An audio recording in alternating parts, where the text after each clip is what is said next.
บทรายงานล่าสุดจากกรมตำรวจออกมาแล้วเป็นที่เรียบร้อยเหตุการณ์ที่คนห้ายปะทะกับเจ้าหน้าที่ตำรวจอยู่ที่บ้านศรีวิไลกราบทักทายสบายดี FC ทุกท่าน FC ทุกคนมาพบมาพ้อกันเช้านี้มีข้อมูลข่าวสารใหม่ๆอัปเดตล่าสุดเนาะที่ข้าเจ้าเขียนบทรายงานย่อมาจากกรมตำรวจเป็นข้อมูลที่แท้จริงที่ประชาชนลาวของพวกเขากำลังตั้งตารอคอยถึงข้อมูลหลายสื่อหลายข่าวหลายเพจ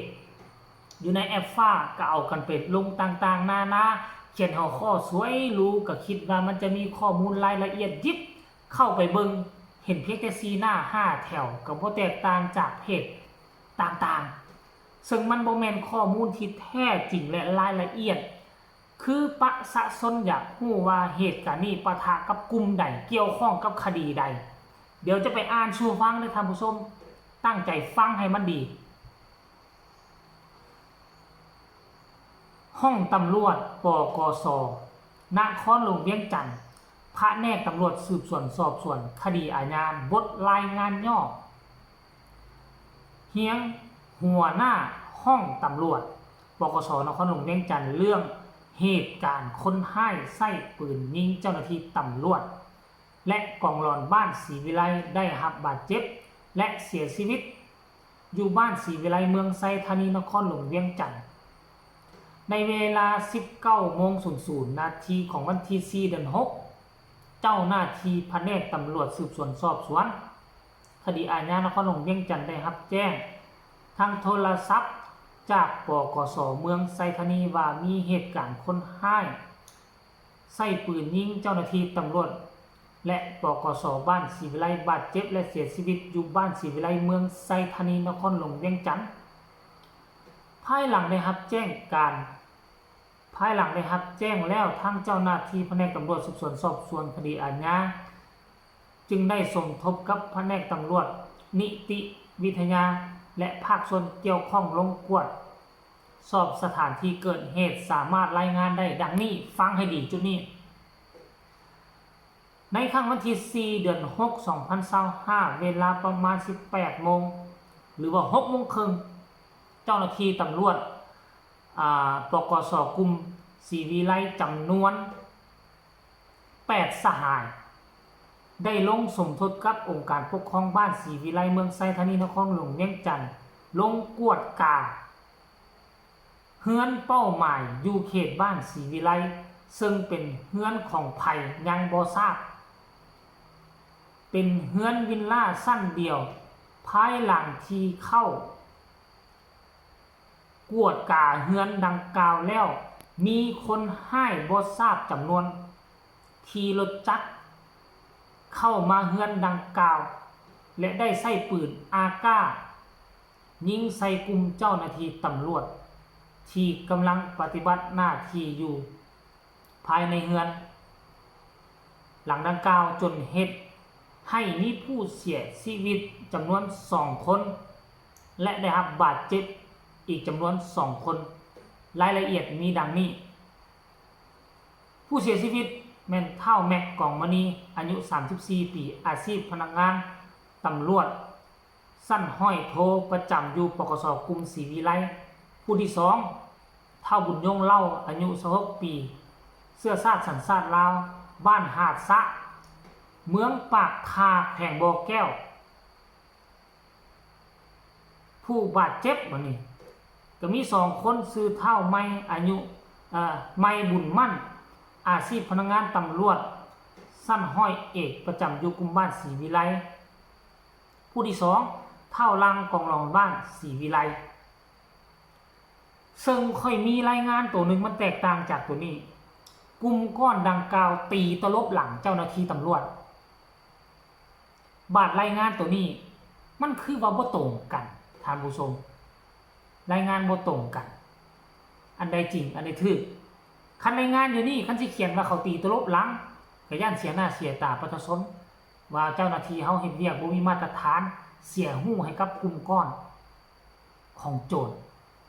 อันนี้คิดเอาเองนะ และรายละเอียดมีย่อยยิบหลังจากที่เกิดเหตุแล้วทั้งกลุ่มเจ้าหน้าที่เขาเข้าไปกวดค้นโอ้มีหลายสิ่งหลายอย่างบอกว่า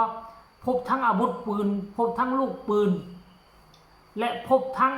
เป่านั่นเป่านี่กระสอบนั่นกระสอบนี่แต่เขียนบอกว่าเป็นเพียงแต่ยาเสพติดแล้วยาเสพติดอีหยังยาเสพติดอีหยังเวลาเขียนรายงานเขียนไผก็เขียนได้รายงานไผก็รายงานได้แต่หลักฐานมันอยู่ไสสำคัญคือจุดนี้หลักฐานเป่าต้องถ่าย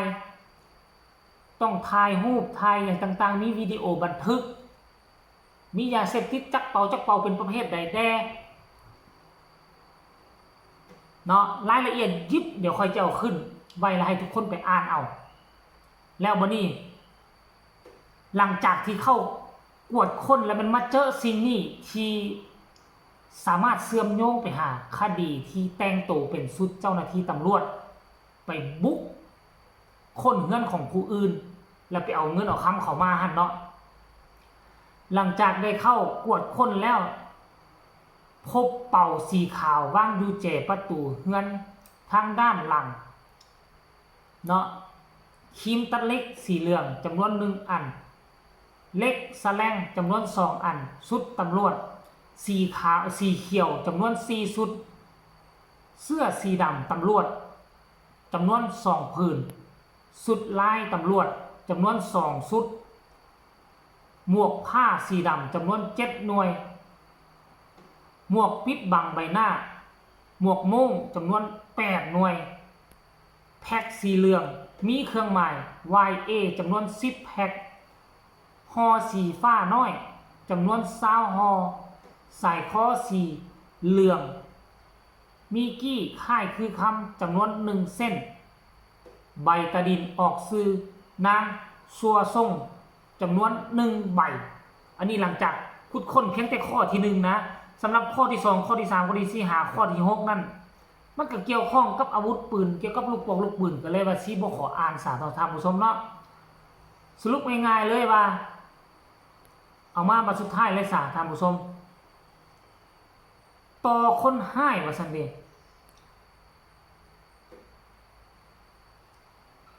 ต่อคนให้ผู้ที่ลงมือเอาปืนยิงเจ้าหน้าที่ตำรวจในการปฏิบัติหน้าที่หน้าที่และสถานที่ปัจจุบันนี้เจ้าหน้าที่กำลังสืบค้นเพื่อไล่ซอกจับพวกเกี่ยวมาดำเนินคดีตามกฎหมายส่วนรายละเอียดแม้จะรายงานตื่มภายหลังดังนั้นจึงแจ้งมายังหัวหน้าตำรวจปคส.นครหลวงเวียงจันทร์ให้ทราบพนักงานรายงานห้อยเอกธิระก่อนพนักงานลงกวดสถานที่ห้อยโทไม่เลี้ยงอันนี้คือว่ารายงานละเอียดเนาะคลิปนี้ก็น่าจะฝากฝังเอาซ้ำนี่คือเหตุการณ์ข้อมูลข่าวสารล่าสุดก็ถือว่าละเอียดพอสมควรฝากทุกคนกดไลค์กดแชร์กดติดตามเพื่อจะเอาพลาดในคลิปต่อไปใครมีคำตำหนิติชมให้ส่งข่าวมาใต้คอมเมนต์พบกันใหม่ในคลิปหน้าสำหรับคลิปนี้สบายดี